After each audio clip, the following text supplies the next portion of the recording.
마태복음 19장 3절에서 12절까지. 바리새인들도 주께 와서 주를 시험하여 말하기를 사람이 무슨 사유로든지 자기 아내를 버리는 것이 타당하니까 라고 하니 주께서 그들에게 대답하여 말씀하시기를 처음에 사람을 지으신 분이 남자와 여자를 지으시고 말씀하시기를 이런 까닭에 남자가 자기 아버지와 어머니를 떠나서 그의 아내와 합하여 그 둘이 한 몸이 될지니라고 하신 것을 읽어보지 못하였느냐. 그러므로 이제 그들은 둘이 아니요 한 몸이니라. 그러므로 하나님께서 결합시켜 주신 것을 사람이 나누지 못하느니라고 하시더라. 그들이 주께 말하기를 그러면 어찌하여 모세는 이혼 증서를 주어서 내어버리라 명령하였나이까 라고 하니 주께서 그들에게 말씀하시기를 모세는 너희 마음의 완고함 때문에 아내를 버리는 것을 허락하였지만 처음부터 그렇지는 아니하였느니라. 내가 너희에게 말하노니 누구든지 음행한 연고 외에 자기 아내를 버리고 다른 여자와 혼인하는 자는 간음하는 것이요 또 버려진 여자와 혼인하는 자도 간음하는 것이라고 하시더라. 제자들이 주께 말씀드리기를 만일 그 남자와 그의 아내와의 경우가 그런 것이라면 혼인하지 않는 것이 좋겠나이다 라고 하니 주께서 그들에게 말씀하시기를 모든 사람이 다 이 말을 받는 것이 아니고 이 말이 주어진 자들만이 받느니라. 모태로부터 고자로 태어난 자들도 있고 사람에 의해서 고자된 자들도 있으며 또 천국을 위하여 스스로 고자된 자들도 있느니라. 이 말을 받아들일 수 있는 사람은 받아들이라 하시더라. 잠시 말씀 위해서 기도하겠습니다. 은혜로우신 주 하나님 아버지, 저희에게 아름다운 예배 환경, 최상의 예배 환경을 조성시켜 주셔서 하나님의 말씀을 듣기 위해 이 자리로 나올 수 있게 해주신 그 고귀한 특권과 은혜를 감사합니다. 주님께서 저희 자신에게 베풀어 주신 하나님의 은혜들을 저희들이 깨달아 알 때에 저희 안에서 열매가 맺힐 것입니다. 그것은 아무런 받을 자격 없는 죄인에게 주어진 특권이고 은혜들을 헤아리는 것입니다. 주님을 섬길 수 있다는 것은 최상의 복이고 은혜입니다. 이 죄인이 주님을 영화롭게 해드릴 수 있는 것도 특권이고 은혜입니다. 제가 오직 지금 이 시간에 주님의 보혈만을 의지해 주님께서 채워주시는 능력으로만 설교하기를 원합니다. 저와 함께 동행해 주시고 또 여기 있는 성도들 안에도 주님께서 필요한 말씀들 넘치도록 부어주셔서 생활의 아름다운 하나님의 말씀으로 인한 열매들이 맺혀날 수 있도록 도와주시고 그 열매들로 인하여 아버지 하나님께서 영화롭게 되시기를 기도드립니다. 주님께 모든 것을 의탁드립니다. 오늘 이 혼인에 관한 이 진리들 잘 증거하게 도와주십시오. 우리 주 예수님의 이름으로 기도했습니다. 아멘. 오늘 오후 설교의 제목은 혼인과 이혼의 진리라는 제목으로 설교하겠습니다. 혼인과 이혼의 진리.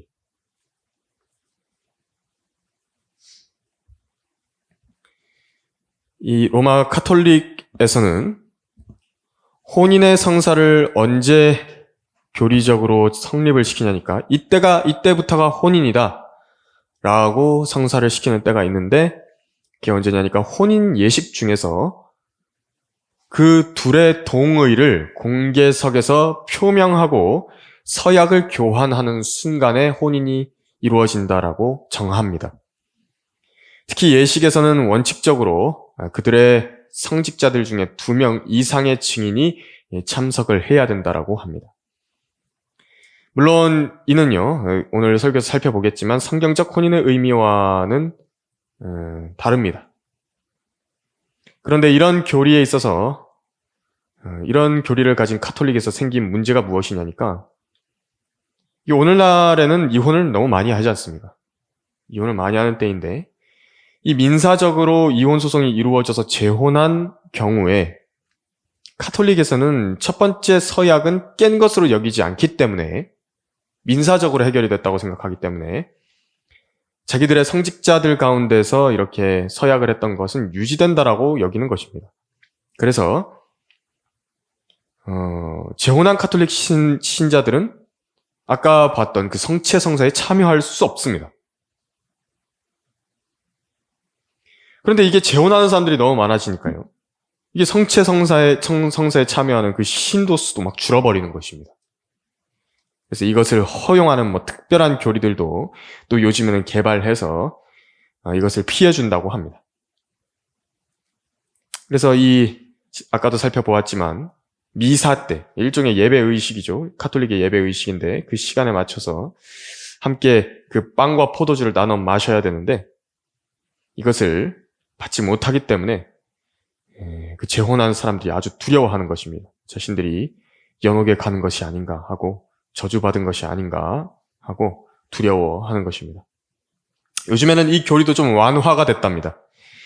그래서 벌 받지 않을 수도 있다라고 바꿨지만 암흑 시대에서는 성체 성사에 참여하지 못한다라고 한다면 지옥에 간다라고 사람들에게 두려움을 주었는데, 사실상 오늘날도요, 이 두려움 자체는 천주교 신자들에게 있습니다. 그게 제거되지 않았습니다. 그 두려움을 가지고 있는 것입니다. 그래서 이혼하고 재혼한 그 신자들 중에서 자기 신분을 숨기고 전에 다니던 성당에서 그 성체 성사를 하는 것이 아니라 자기 얼굴을 모르는 다른 성당에 가가지고 미사를 하고 몰래 참여하고 돌아오는 그런 사람들도 있다라고 합니다. 이 카톨릭은 그 모양은 성경적 기독교 신앙과 아주 비슷해 보이지만 완전히 다른 또 하나의 종교인 것입니다. 혼인과 이혼도요, 어떤 성경을 찾아가지고 자기들이 나름대로 적용한 것처럼 보이지만 모양만 그렇지요, 실상 성경이 말씀하시는 의미가 아닌 것입니다. 이혼에 대한 그런 성경적인 교리들도 자기들 나름대로 희한하게 해법을 만들어버리게 됐습니다. 그래서 교회법으로 정해가지고 이혼 사유 가능한 것들 막 이렇게 나열을 합니다. 그래서 거기서 성직자의 승인을 받아야 되는데 그 이혼 사유가 그 성직자한테 또 공개가 돼버리니까 창피해가지고 말도 못하고 말입니다. 그래서 정당한 이혼이라 할지라도 지옥에 안 가고 싶으니까 이혼도 못해가지고 평생 묶여서 사는 그런 불쌍한 가정들도 생겨나는 것입니다. 성경은 정당한 이혼 사유가 되는 몇 가지를 말씀을 하셨는데도 불구하고 못하는 것입니다. 이 혼인, 이혼, 재혼과 관련한 교리는 명쾌하게 성경에 제시가 되어 있는데 카톨릭의 것과는 같지 않습니다. 원래 효과적인 거짓말이라고 하는 것은 99%의 진실에 1%의 거짓을 섞는 것이라고 누군가가 말했듯이 카톨릭에서 성경의 일부를 가져다가 쓴 교리가 있다는 점이 어떤 의미를 갖는 것이냐? 전혀 의미를 가지지 못합니다. 카톨릭에도 예수님이라는 이름이 나오고 빵과 포도주가 나오고 혼인과 이혼이 언급됐다고 하지만 이 성경적 진리와 일치하는 것이라는 보장이 아무것도 없습니다. 믿음으로 말미암아 은혜로 구원받은 거듭난 성도들은 오늘 본문을 통해서 혼인에 대한 온전한 성경적 지식과 또 분별을 갖춤으로써 종교 사기꾼들에게 속지 않고 자유롭게 되고 하나님 앞에서 아주 온전한 처신을 스스로 할 수 있어야 되는 것입니다. 혼인과 이혼의 진리, 첫 번째로 성경적 의미의 결혼을 3절에서 6절까지 지금 말씀하고 있습니다. 바리새인들도 주께 와서 주를 시험하여 말하기를 사람이 무슨 사유로든지 자기 아내를 버리는 것이 타당하니까? 라고 하니 주께서 그들에게 대답하여 말씀하시기를 처음에 사람을 지으신 분이 남자와 여자를 지으시고 말씀하시기를 이런 까닭에 남자가 아버지와 어머니를 떠나서 그의 아내와 합하여 그 둘이 한 몸이 될지니라고 하신 것을 읽어보지 못하였느냐. 그러므로 이제 그들은 둘이 아니요 한 몸이니라. 그러므로 하나님께서 결합시켜 주신 것을 사람이 나누지 못하느니라고 하시더라.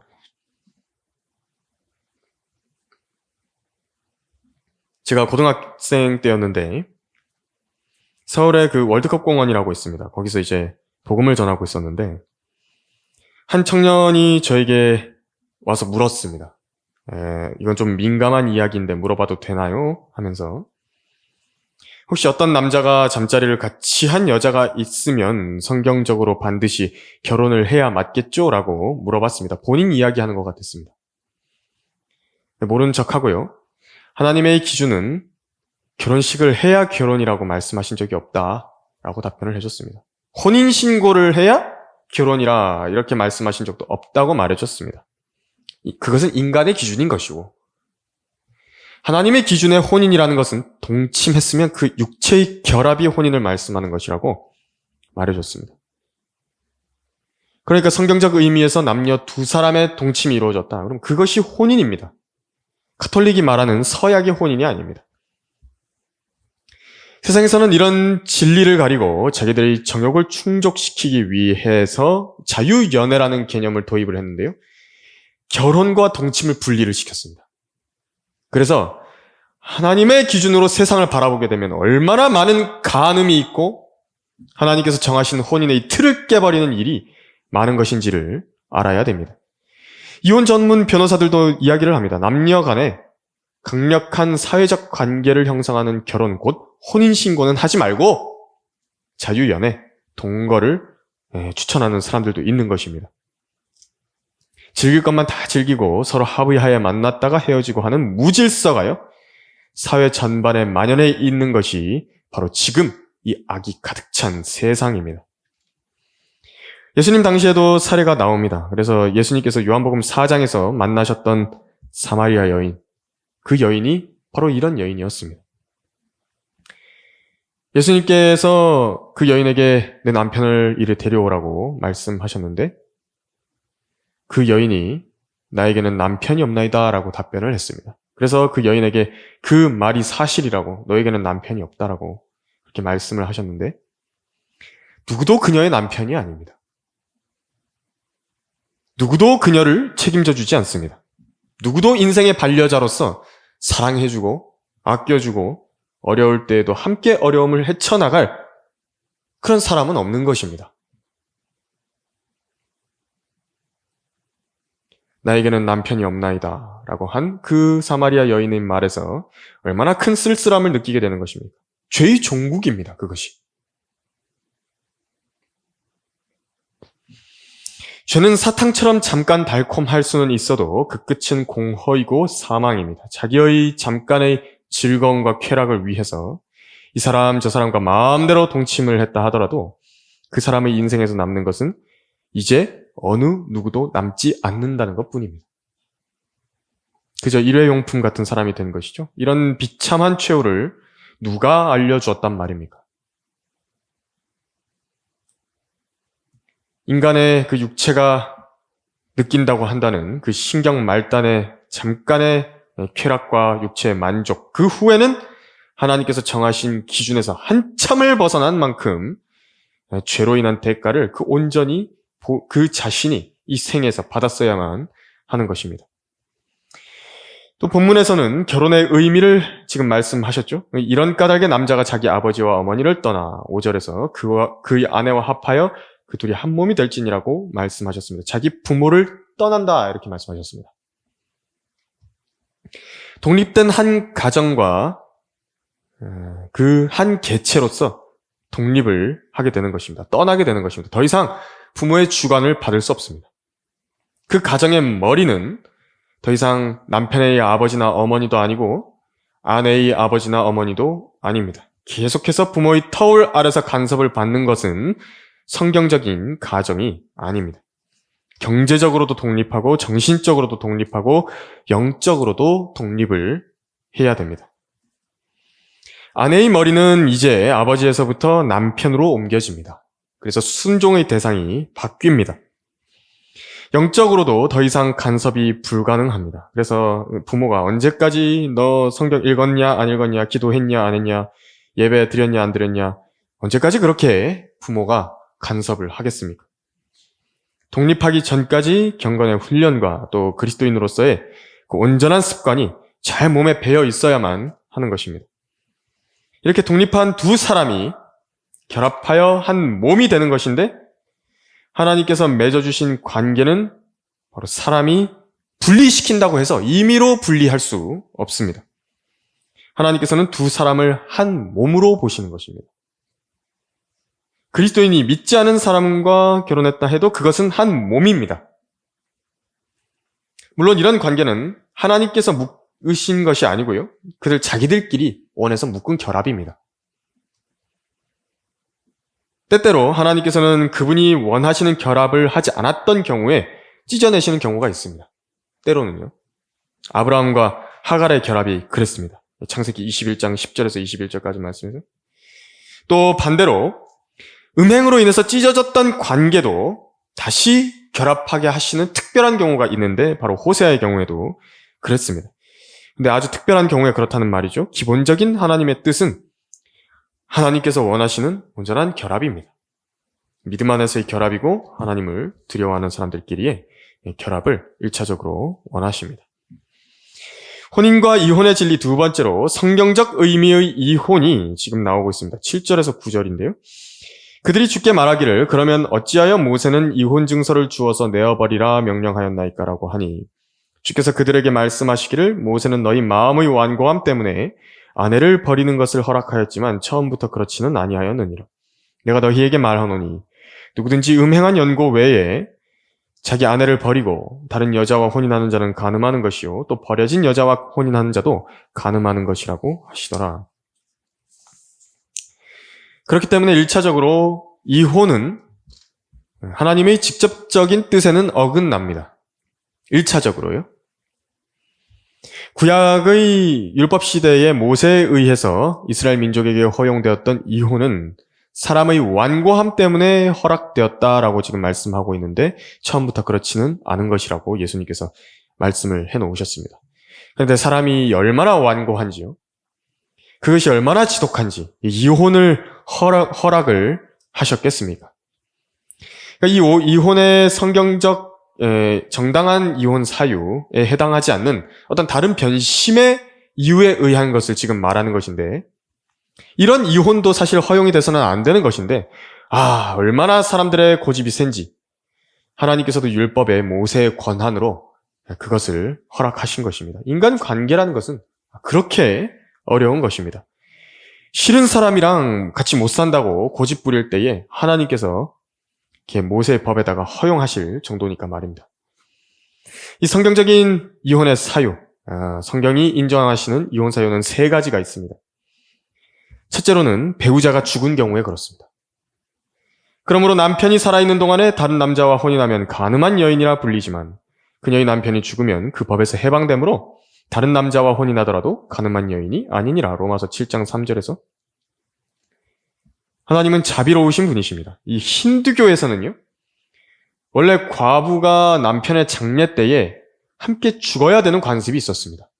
인도에서는요, 이혼이 그런 재혼이라고 하는 것도 불법입니다.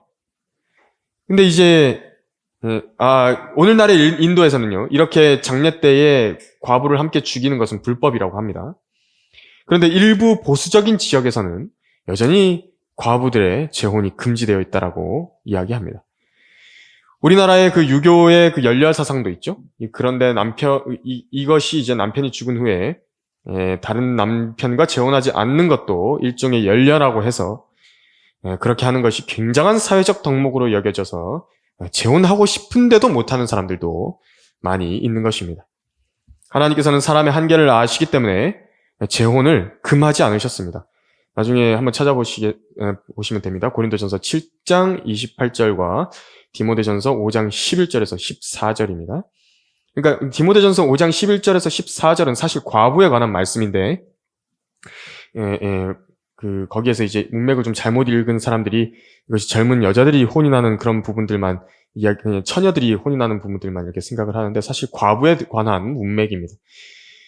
그래서 과부로 있을 수 있는 조건은 스스로 절제할 수 있다. 그리고 재혼하려는 상대가 그리스도인이 아니거나 그런 적절한 그리스도인을 찾을 수 없다.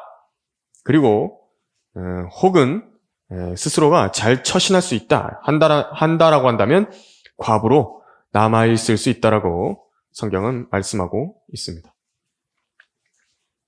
이 성경적인 이혼의 사유 두 번째는 상대방의 간음입니다. 읽었던 본문 9절에서 나왔습니다. 누구든지 음행한 연고 외에 자기 아내를 버리고 다른 여자와 혼인하는 자는 간음하는 것이요. 곧 음행한 연고라고 하면 아내를 버리는 것이 가능하다는 것입니다. 아내가 음행을 했다 그러면. 같은 맥락으로 이제 고린도전서 6장 16절이 있는데요. 또한 창녀와 합하는 자는 한 몸인 것을 너희가 알지 못하느냐. 그가 말씀하시기를 둘이 한 몸이 되리라고 하셨느니라. 고린도전서 6장 16절에서.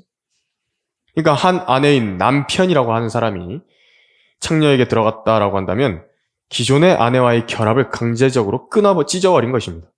그리고 창녀와 한 몸이 돼버린 것입니다. 또 성경적인 세 번째 이혼 사유는 유기입니다. 유기. 이것은 거듭난 그리스도인 형제 자매에게만 해당하는 사유입니다. 그래서 믿지 아니하는 남편 혹은 믿지 않는 아내가 신앙에 관한 반발로 떠나겠노라고 말하거나 그냥 유기해버리고 버려버리고 도망가는 경우가 그런 때입니다. 하지만 그 상대의 구원을 위해서 만일 믿지 않는 남편과 아내가 함께 살고자 한다면 이혼하지 말라 이렇게 말씀하셨습니다. 고린도전서 7장 15절 17절 17절인데 함께 펴보시겠습니다. 고린도전서 7장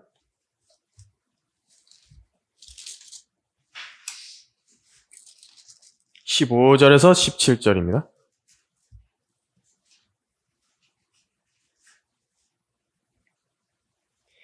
그러나 만일 믿지 아니하는 자가 떠나겠다면 그를 떠나게 하라. 형제나 자매나 그런 일에 매여 있지 아니하느니라.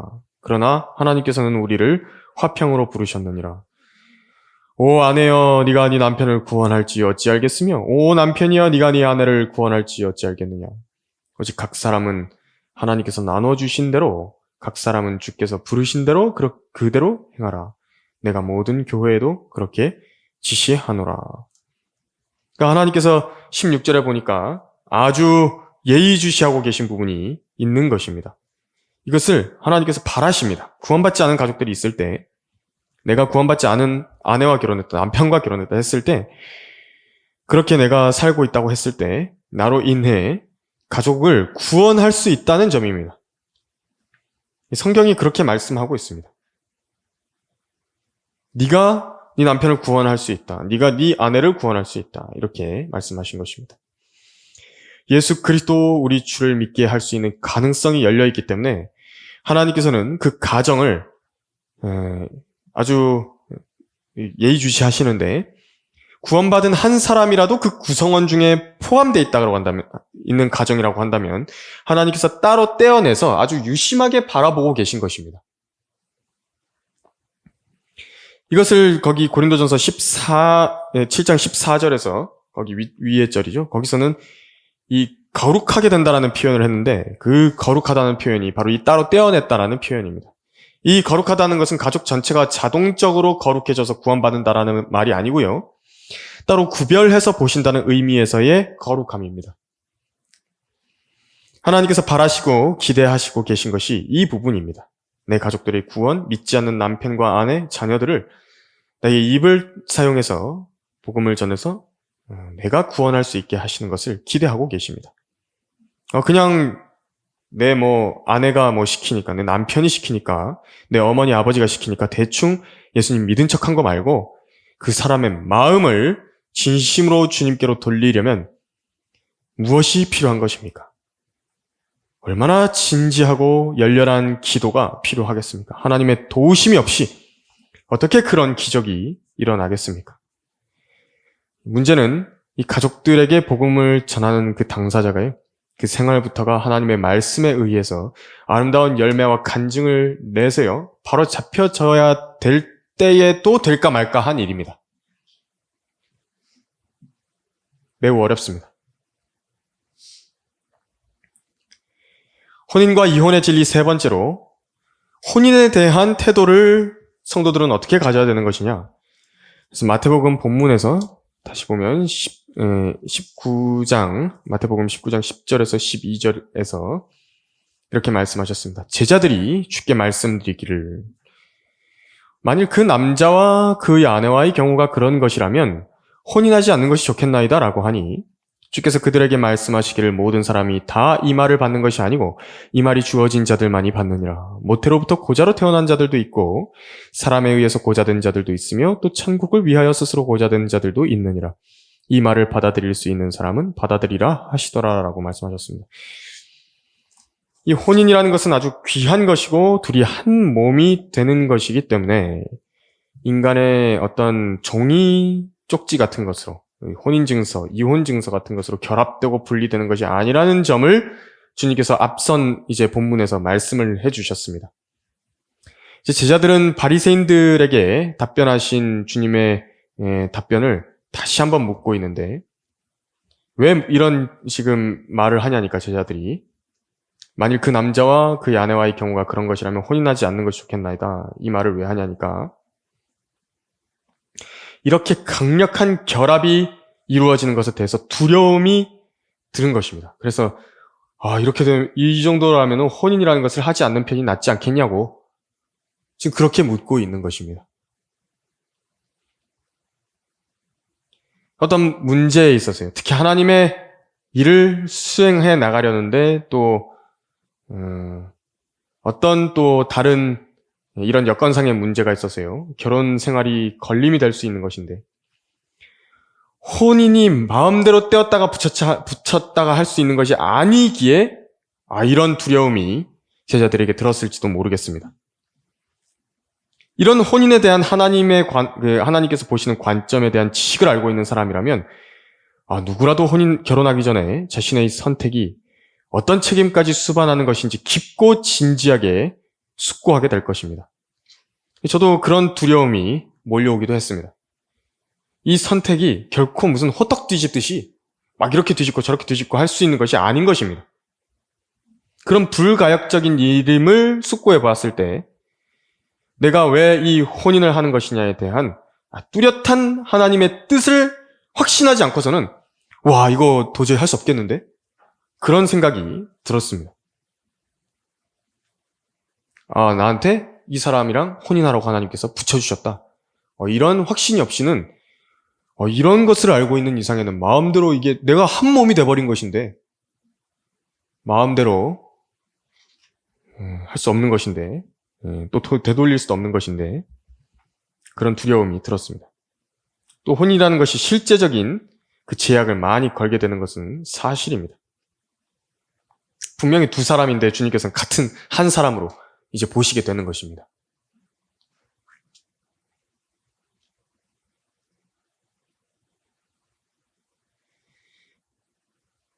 제자들의 이 혼인에 관한 말은 이제 10절에서 나온 말은요.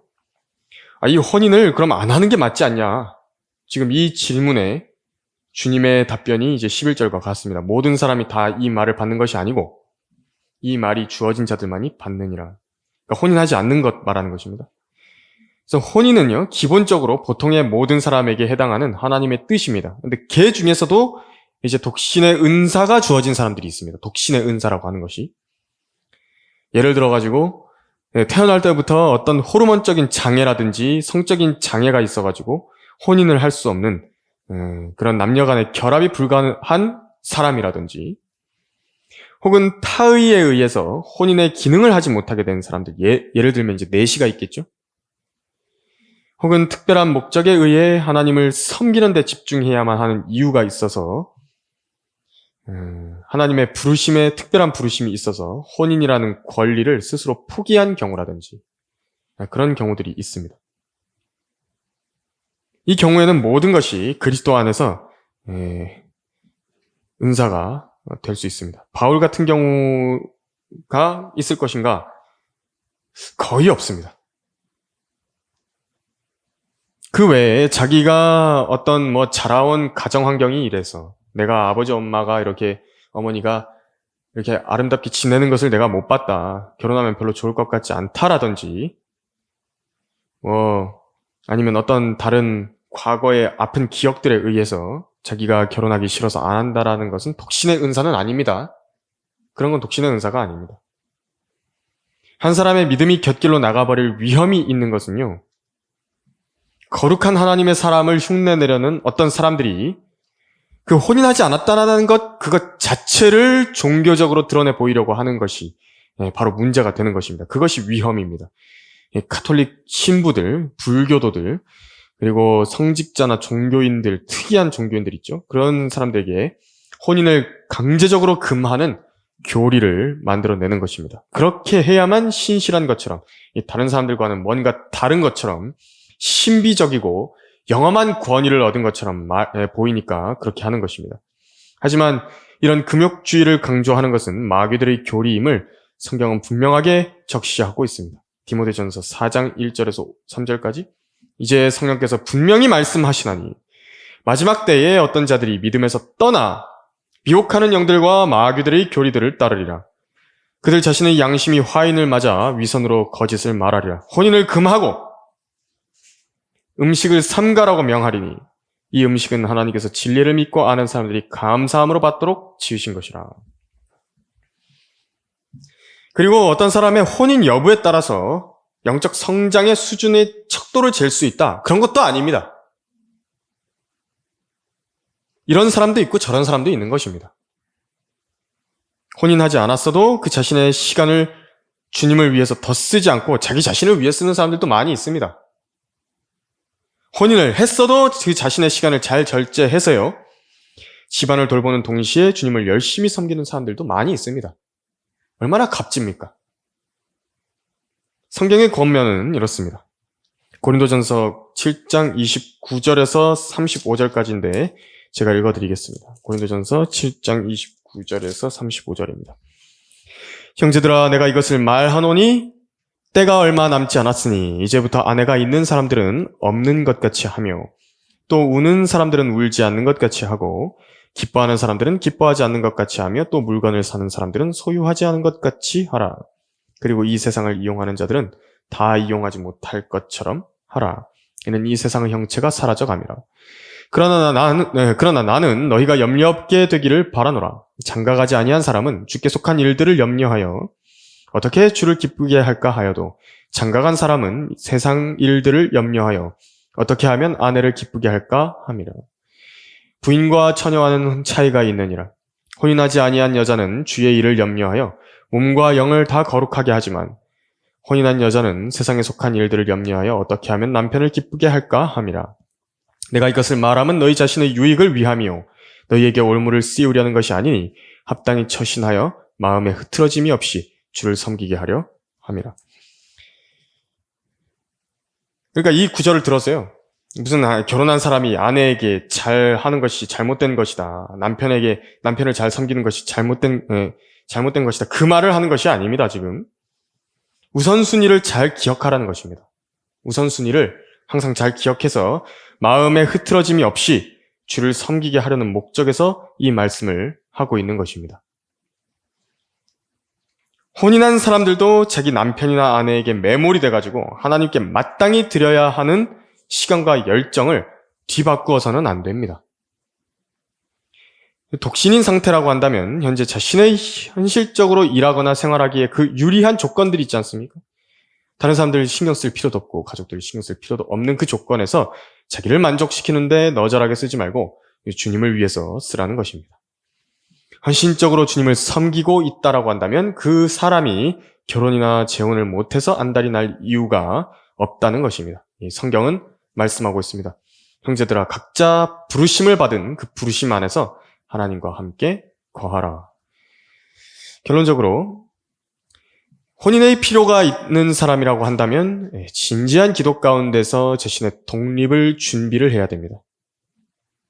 하나님께서 말씀하신 대로 두 사람이 한 몸이 되는 일이 혼인입니다. 마음대로 뗄 수 있는 관계가 아닙니다. 뗐다 붙였다 하는 관계가 아닙니다. 하나님과의 개인적인 교제와 예배, 그리고 하나님께로부터 자신이 받은 어떠한 소명으로부터 거룩한 소명으로 부르심이라든지 그런 모든 부분들에서요. 이것이 어떤 영향을 받을 것인지 미리 숙고를 해봐야 됩니다. 그리고 대비를 해야 되는 것입니다. 혼인을 준비한다라고 한다면 그런 것 없이 젊은 날의 열정만으로 무작정 빠르게 덥석 혼인을 진행한다면 이제 여러 부분에서 후회할 일을 남길 수 있으니 후회를 남기지 않도록 잘 준비를 해서 마음으로부터 준비하고 기도해서 그렇게 혼인을 준비하는 것입니다. 또 이혼은요, 기본적으로 하나님의 뜻이 아니지만 어쩔 수 없이 그런 상황을 맞아야 되는 그런 가슴 아픈 성도들의 사례도 있을 것입니다. 이성훈 목사님께서도 사역을 열심히 수행하는 와중이었는데 덜컥 이혼 요구 통지서를 받으셨습니다. 믿음이 다르다는 이유로 떠나겠다는 사람을 붙잡을 이유는 없으셨습니다. 하나님께서 이런 인생의 고충을 당하는 성도들에게는 충분한 위로를 주시기를 바라는 것입니다. 혼인한 사람들이든 독신한 사람들이든 예비 혼인자들이든 우리의 첫 번째 사랑의 대상이 누구신지 그것은 분명한 것입니다. 주 하나님을 첫째로 사랑하는 그 계명을 온전히 준수하고 있는 이상 이 세상에서 마음을 복잡하게 만드는 수많은 인간사에 관한 일들은 하나님께서 친히 가장 좋은 길들로 인도해 주실 것입니다. 그런 하나님의 인도하심에 관한 실제적인 간증들이 우리 성도들 모두 앞에 가득하길 바라면서 설교를 마치겠습니다. 기도하겠습니다.